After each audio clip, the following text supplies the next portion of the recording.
know when you have to launch if you want to go to the moon, because you can't just launch and aim at the moon. It's actually really interesting, so let's look at how Apollo did it.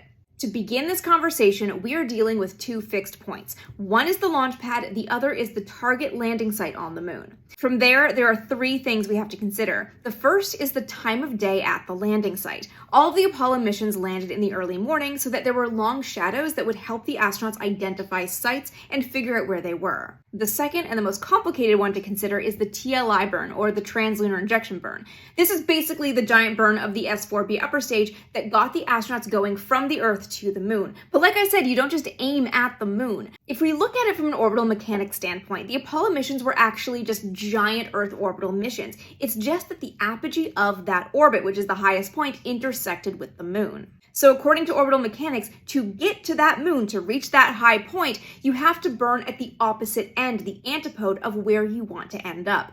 That meant that the TLI burn actually happened on the opposite side of the Earth from where the moon would be when they intersected. So also consider that the moon is orbiting the Earth.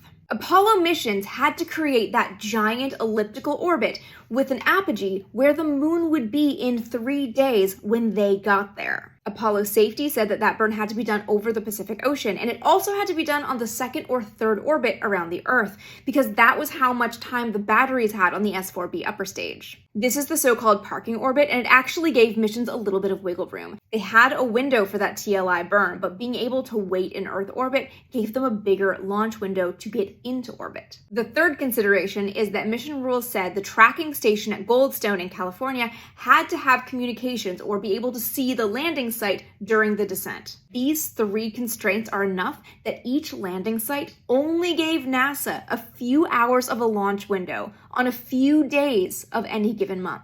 When you think about how complicated launch windows are, it feels amazing that they made it.